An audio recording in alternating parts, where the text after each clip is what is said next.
Coming up, friend of the show Matthew Newton sits down with a CRNA who owns and manages an international short-term rental. You're not going to want to miss this one, so let's get to it.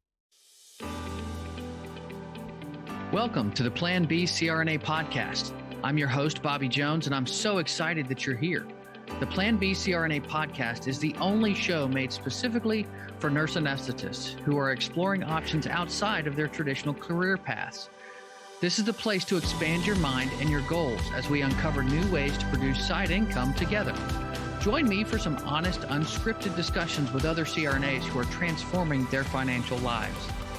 This episode is brought to you by On-Call Capital. On-Call Capital is dedicated to educating CRNAs and other healthcare providers about investing outside of the traditional stock market. On-Call Capital also provides opportunities for you, yes, you, to create passive income and generational wealth while also lowering your taxable income through investments in the apartment and alternative investment spaces. If you haven't hit subscribe yet, make sure you do that right now so that you don't miss an episode. Thanks so much for joining me today. And now, on with the show. Welcome to a Provider Spotlight episode of the Plan B CRNA podcast. Today, my guest is a CRNA who hails all the way from the Golden State of California.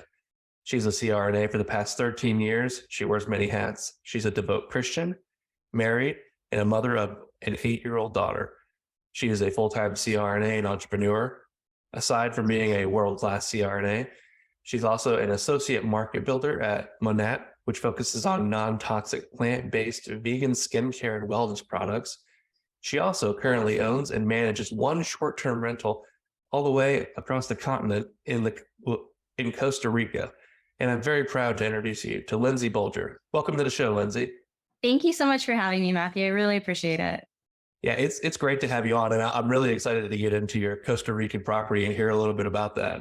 Yeah, I'm excited to talk about it.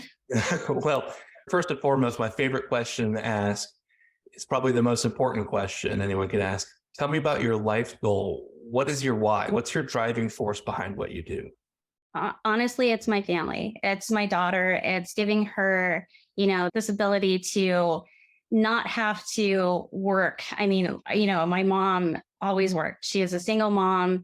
I didn't get to spend much time with her because she was always at work. And, that's how the first couple of years of my daughter's life started too. I was just constantly working and I'm like, I don't want to do this. This isn't life. There has to be this work-life balance. And so being able to have this real estate property and have this passive income to be able to give my daughter back the time that, I kind of miss out, and to be able to give her this legacy that she's going to have something forever.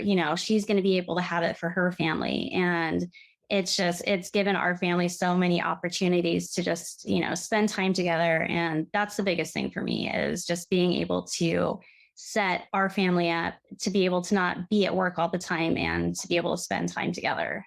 Isn't it interesting how we always take cues from our parents and our life? Growing up, my father always worked a lot, and I remember I would see him for, maybe 4 days every other week. And, that was just normal life. And as I grew up now, I'm like, okay, well, my goal is to be more present for my son than my dad was for me. I think we always do that. We always take the lessons we learn from our parents and go, how can I do this? How can I improve on it? Yeah, absolutely. So tell me a little bit about your career and what got you on this real estate journey.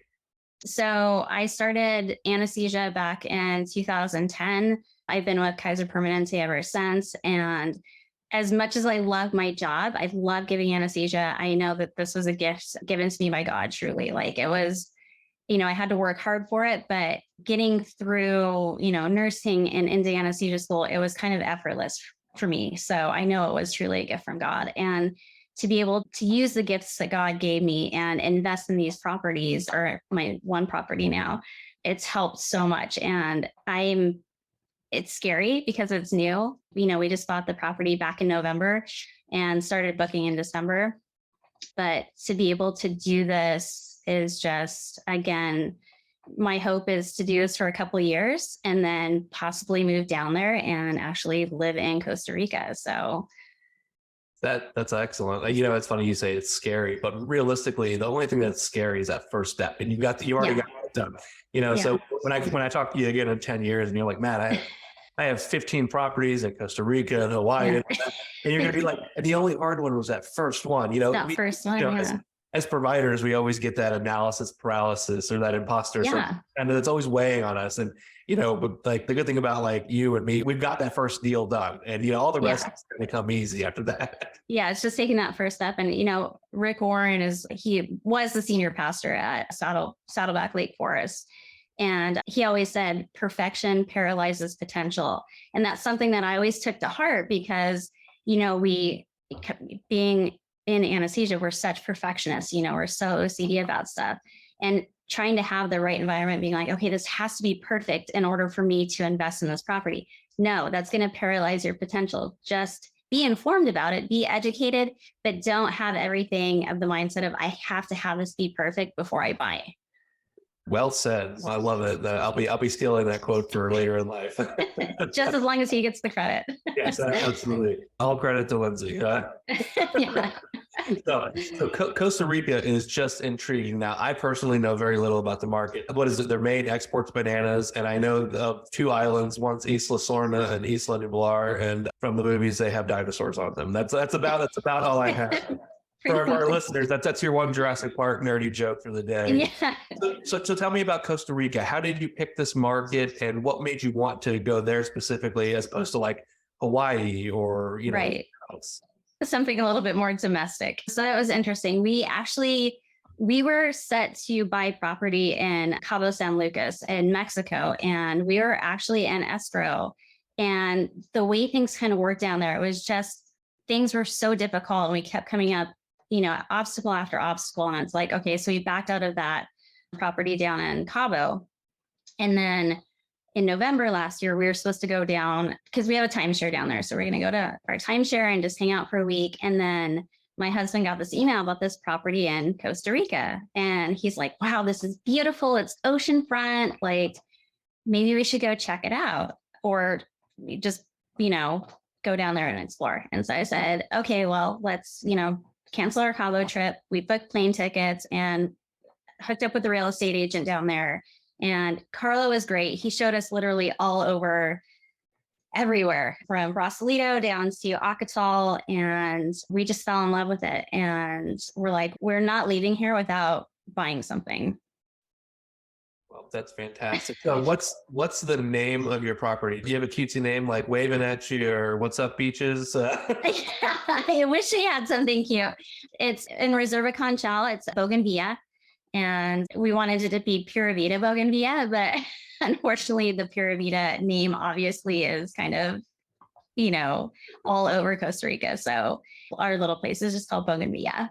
Now, so as far as Costa Rica goes, it was interesting because I told my wife about this, and she's like, "Oh, that's fantastic. Is it safe to go there? Like, is this affordable? How much does a plane ticket even cost?" Yeah. So it is very safe down there. It's much safer than Cabo, actually. Interestingly enough, when I had asked my husband, if I could take my daughter down to Cabo, he's like, absolutely not. I'm not comfortable with that. And I said, would you be comfortable with me taking our daughter to Costa Rica? He's like, I have no problem at all. And it is extremely safe. They abolished their army, I think, in 1949. And so they invested most of their money into education and the health and well-being of their citizens. So everyone is very happy. I think it ranks 23rd in all the countries for the happiest people. So it's very safe. It's very affordable too. So if you wanted to buy a 2-bedroom house, you could do so for $250,000. If you wanted to buy a 2-bedroom down on the beach, it would probably cost you around maybe $1 million. But you have everything in between that too. So you could buy a 4-bedroom condo, for $500,000. You have a peak of the ocean. You might not be oceanfront, but there is a wide range of things that are very affordable. As far as plane tickets go, again, probably anywhere, depending peak season, it's like $300 to $500 to get down there. With some of the other places that are further away, you have to go to different hubs. This is a direct flight from LAX. It's about 5 hours to get down there from LAX to Liberia. And then from Liberia to where our home is, it's about 40 minutes driving. Okay, nice. So yeah, I'm a big fan of beach adjacent properties. Yeah, we're not right on the ocean, but we're beach adjacent. And then what's really nice is the the condo where we live, it has its own little pool and clubhouse. And then because we're part of the Reserva Conchal, there we have a beach house that you can go to. There's a restaurant down there. You have golf, which is like $11 a day, free paddleboarding as part of the homeowners. And then you have the ocean right there. So it's the best of both worlds. Well, I looked at your pictures and your property is absolutely gorgeous. Thank you. Once my kids are a little older and me and my wife start our international travel again, you'll definitely be hearing from us, and we'll be, hey, has that friends and family discount coming? Yeah, absolutely. We will hook you up. So go ahead and say like a 3-bedroom beach adjacent, what would be a good projected revenue, you'd say, if you're doing like Airbnb or vacation rentals for the year? I can honestly say probably anywhere from 50 to 80,000. Oh, that's fantastic. Yeah, because people want to go to Costa Rica and they want to know people that have been there, and that, you have something that's set up that's safe and convenient. And yeah, so.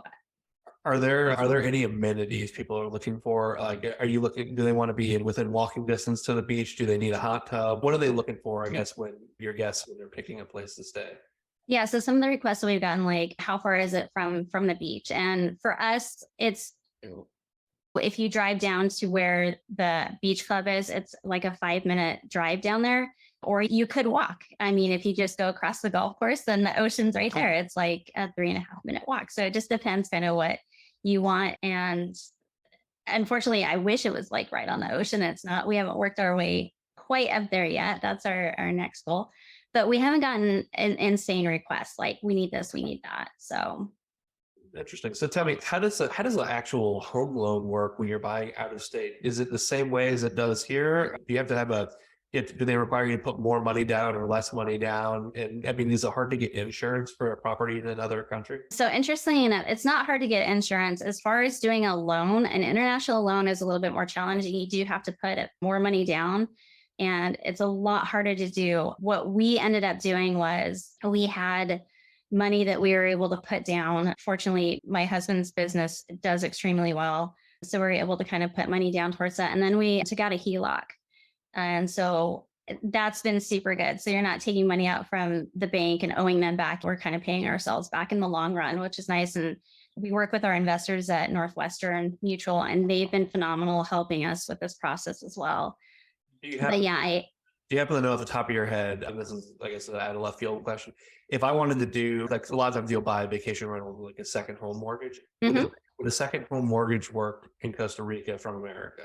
Yes. Yes. Okay. Yes, it does. Yeah, I know. It gets a little bit tricky as far as with international stuff like that, but it is absolutely feasible and doable. And that's kind of how we made everything work. How does insurance work on a property like that? Is it easy to find an insurance plan to cover them, or is it a little harder because it's out of state? No, again, it's easy. Our property manager has been amazing down there. He's from Canada. He moved to Costa Rica kind of during the pandemic. And then he's kind of been our Sherpa down there as far as helping us find insurance and everything like that. And yeah, it was incredibly easy. And again, one of those things that just is kind of seamless once we were educated about what we needed to do. Okay, very, very nice.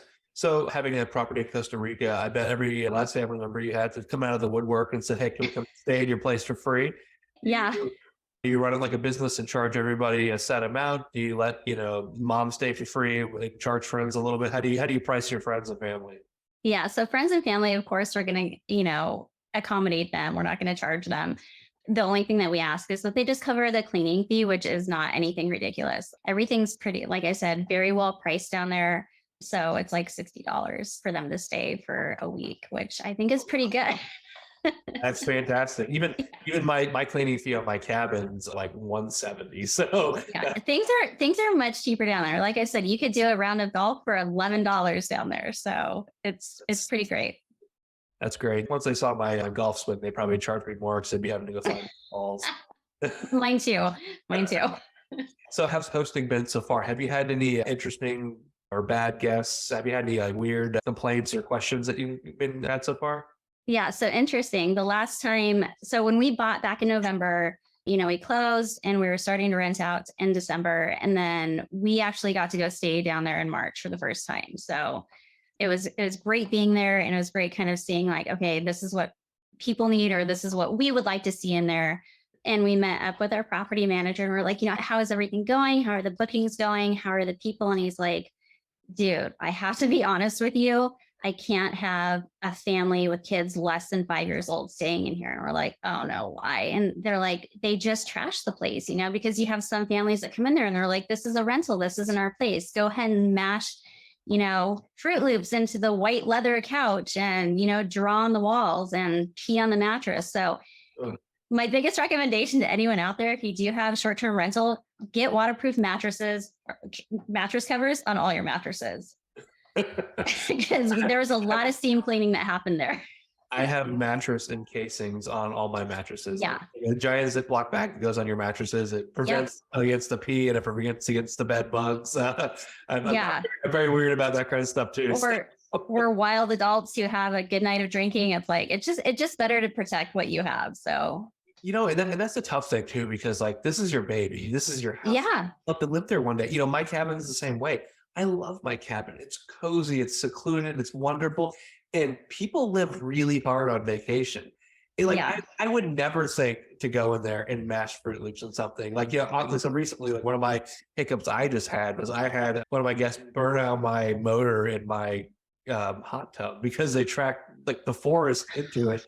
And they had a bunch of kids. And I don't know what happened exactly, but I can assume that the kids were out playing in the woods, getting in the hot tub, playing, and it was in the hot tub, and it clogged it up, burned out my motor. $700 later. Oh my God! And then and here I am. That's like what I was at the time. I was one review away from superhost status. Right. They were the ones right before, and I'm sitting here going, "Do I file a claim and potentially ruin my superhost status? Right. 20% bookings. Do I let it go? How do I? How do you ask these questions? They really get to you. But I guess I say all that to say people do live really hard in these rentals. Yeah. Which, hey, for our listeners, please don't do that. And I love to say in your rental, I'm very nice. I'm very respectful. Like I'm not, I'm only coloring on one of the walls, not all of them. Exactly. So, we did have to charge. And again, it's like, you want to be a good host. You want people to come back and leave you a good review. So it's like, oh gosh, how do we navigate this? And it's like, all right, well, we'll just let it go. We'll get more cleaners in there, clean it up. But in the future, just learn from it and be like, okay, no kids under the age of 5. Are you listed on Airbnb and VRBO, or does your... We are. Yeah, we're on both. Yeah, we're on Airbnb and VRBO. Have you hit the coveted Superhost and Premier Ghost status yet? I'm not sure, actually. I need to check with Carlo, our property manager, because I didn't even know that was a thing. Again, it's learning as I go. So I didn't even know that there is a Superhost where you get a 20% increase, right? Yeah, it's supposed to drive more traffic to your site. Right. Get you more bookings. Does your property manager manage all your inquiries, or do you guys do that on your end? No, he does, just because he's there in Costa Rica. We're here in California. So he kind of just spearheads everything for us and takes care of any issues, inquiries, whatever. He's kind of the boots on the ground there for us. So off the top of your head, if you happen to know, so in America, if I go get a beach house, we'll say in Miami or Daytona, I'm going to pay my property manager anywhere from 30 to 50%. Bookings. Is it the same way in Costa Rica, or do they do a flat fee down there? How do they, what's a ballpark, I guess, management fee? It's about 20%, 20 to 25% down there. So yeah, it's pretty good. And like I said, he's the nicest guy ever. We owe this property to him. So literally it's like, if he asked us to pay 50%, it's like, sure, why not? Because he's doing all the legwork for us. But yeah, he doesn't charge us a ton. So that's fantastic, and well said too, because for our listeners that don't have STRs, your property manager, or in my instance, my cleaner, they are your ears on the ground, and without them, you absolutely can't do it. Like mine, my property is an hour and a half away, and my cleaner is like, I'll get messages, hey Matt, by the way, 2 of your door knobs are a little bit loose. I tightened them up. I noticed one of the guests made a scuff on this. I fixed that. They take care of everything for you. So having a good team that worked with is just critical to running a successful STR. Yeah, and especially someone you trust. Like that, when we went down there initially to look at rental properties, he drove us around for 5 days in his own car. My daughter, my husband, and I, and just the nicest guy that you could possibly meet, and just genuine. And I have no qualms about literally handing everything over and trusting him. I love it. Having trust in a good team is another reason that you guys are wildly successful in this venture. Yeah. So as far as management of short-term rentals go, I personally was nervous about buying a short-term rental about an hour and a half away from my house. Yours is a plane flight. Were you Yeah. concerned about hosting a property from a different continent? Absolutely. I mean, it was terrifying. It's like, okay, well, what if something really disastrous happens? Like, how are we going to manage this? And it's like, yeah, it's a 5-hour plane ride away. But fortunately, with, Carlo being our property manager, and like I said before, being the boots on the ground, it made that fear kind of dissipate a little bit and be able to, kind of overcome that obstacle of saying it's going to be okay. We have somebody here that we trust that can take care of things like, the toilet's clogged up. Okay, well, what I don't know a plumber in Costa Rica. Like, what are we going to do? But Carlo has, all of that taken care of. So, Well, that's perfect. That's good. Yeah. Once again, it's the more accolades to having a good team of people that are with you that kind of have your back, watch over it. exactly. So we're in a recession. Yes. How has bookings been going so far? And how do you see the short-term rental market handling, a recession with people having a little bit less money in their pockets?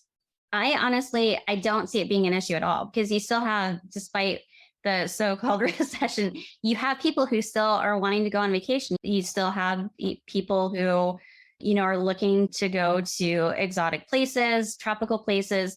I honestly don't see it being a problem.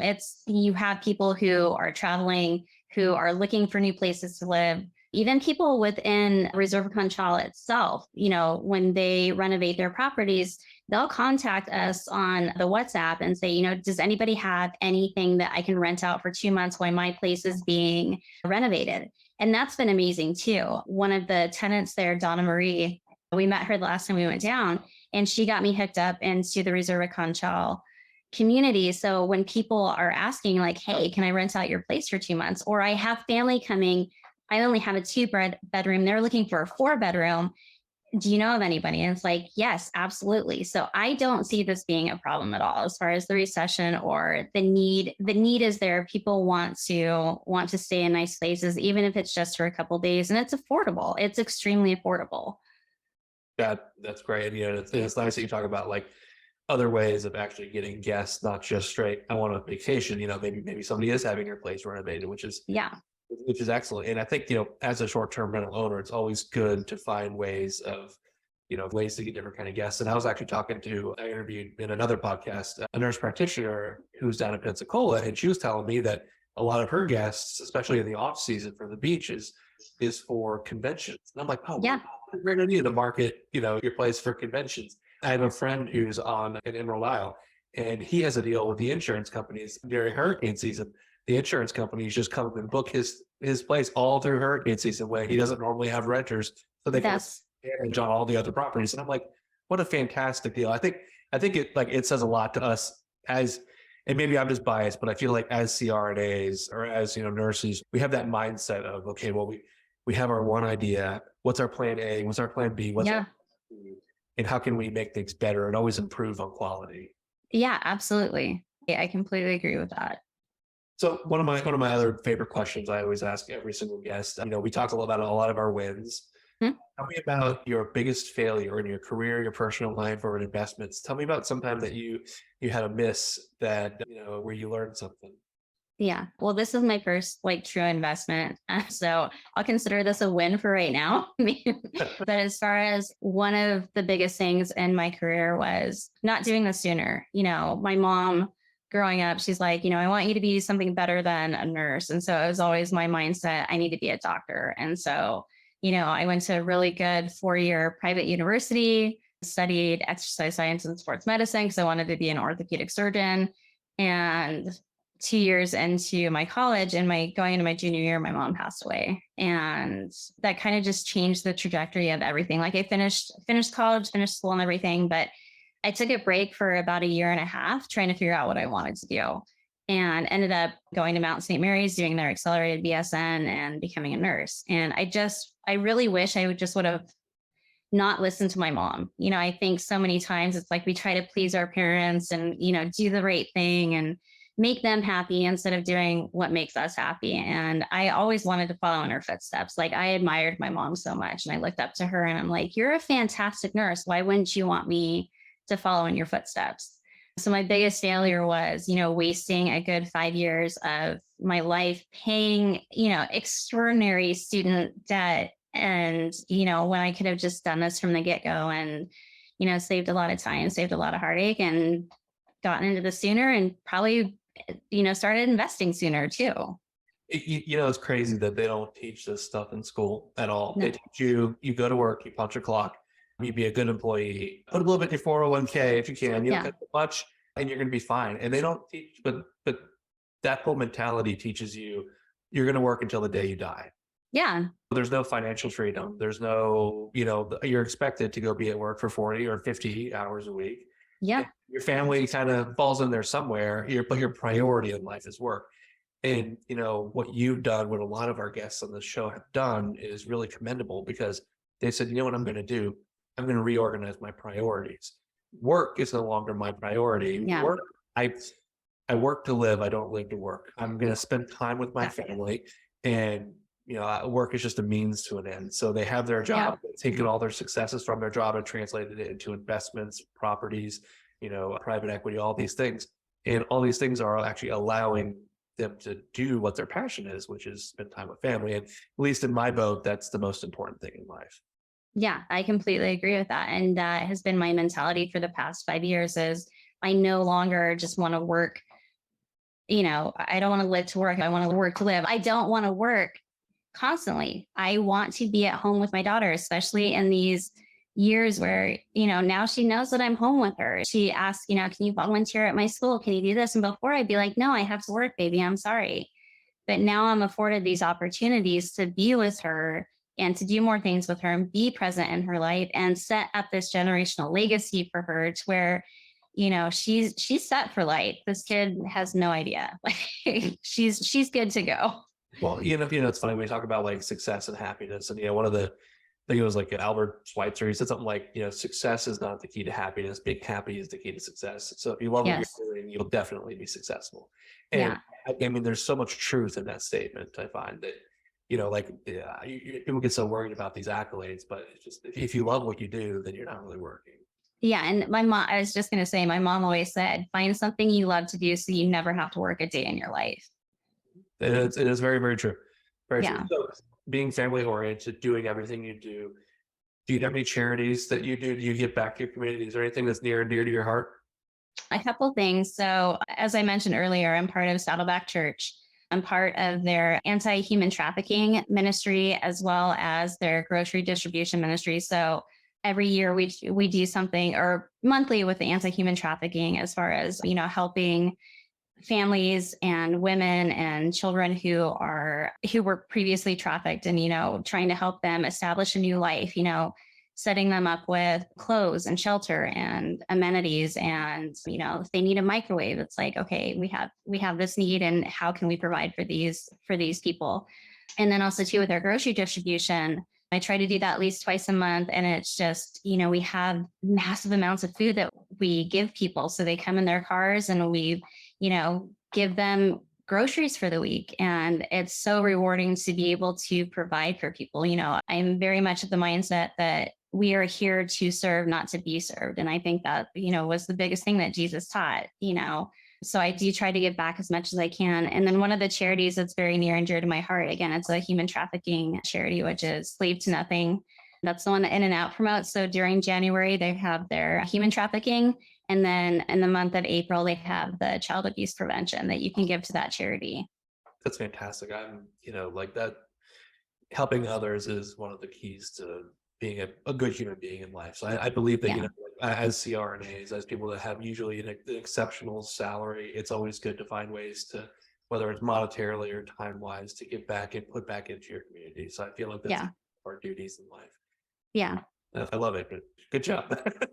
Thanks. Well, God has blessed me with so many things. And I truly believe that he blesses us so that we can bless others. So if I can give back what's just on loan to me, really, it's not my money, it's God's money. So it's like, he's blessed me. So I need to be able to bless others as well. You and your husband are in medical. You have a wonderful family. You have a beautiful place in Costa Rica that's doing well. A lot of our listeners are always interested in, how can I be where you are? So what advice do you have for any new investor or anybody looking to get into, like, we'll say the short-term rental market, any key tips for them to be successful in doing what they do?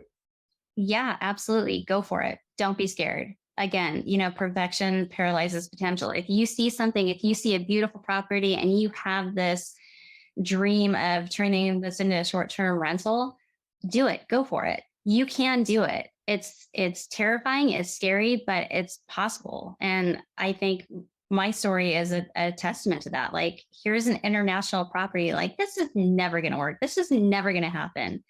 And literally within a month of buying it, we were booking it. And it's just one of those things. If you are of the mindset that you're going to be successful, you will be successful. If you're of the mindset that this isn't going to work, it's not going to work. And, take that chance, take that opportunity. If you fail, learn from it and do something different the next time, but don't not do it because of your own fears. The mindset is everything. Whether you think you can or you can't, you're probably right. That's always been one of my things. And it's funny just how easy kind of things happen. Like I'm sure you and your husband, sitting in Costa Rica with your morning coffee, had the same conversation that my wife and I have had sitting in the Georgia mountains at our property, where we just kind of stop and look at each other and go, "How did we get here? This is great. Who would have ever, flashback 10 years?